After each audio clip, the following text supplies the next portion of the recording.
Hello, I'm Aidan from the International Federation of Journalists, and first of all I'd like to apologise for not being with you in Azerbaijan for the meeting that you're holding today.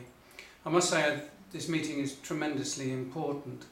I've just been reading the record of Azerbaijan on press freedom and freedom of expression, and it's a pretty terrible story. Azerbaijan is one of the region's worst jailers of journalists, and we all know very well that the case of Aidan is a scandal and one that ought to be resolved. He's a journalist who should be set free, and like everyone who wants to express themselves freely, he should be allowed to do so. The challenges facing Azerbaijan are enormous.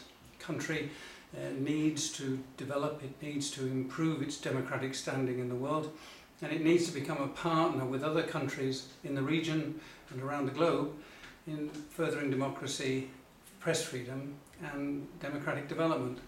But that's not going to happen so long as we maintain this terrible deadlock that there is between those who yearn inside the country for their basic freedoms and government and politicians and vested interests who want to maintain power and maintain control, and to do so by manipulating media and seeking to control the work of journalists.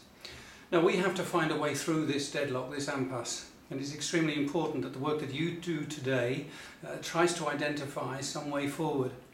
I've been doing this, as you know, for many years, and I'm a bit concerned that sometimes we are very good at issuing reports and making condemnations, but sometimes we don't really stand up for the work that needs to be done to take responsibility for that, and also to come up with ideas about how we can move things forward.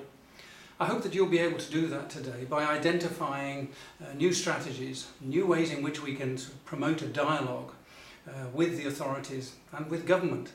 A dialogue in which we'll be able to argue strongly our case for changes in the law to end the legal prohibitions that exist on free expression and the rights of journalists.